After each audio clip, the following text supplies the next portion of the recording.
Monsieur le Président de la République, je suis ravi de vous accueillir personnellement.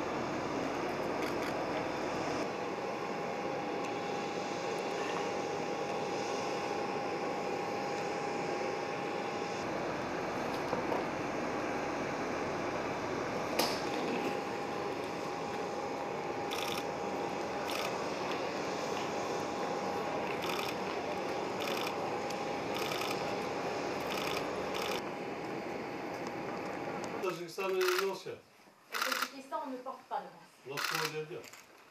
Alors, On fait comme ça. en France, selon les départements et Les deux. Merci beaucoup. Très bien. Monsieur le Président. Merci.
کشوری فرهنگی والا مبارک پیشوای ما مبارک شما هستید رمز کشوری ما قدم هاتون برای ما مبارک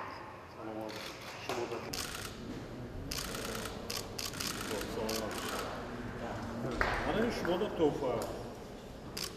Salamat olsun.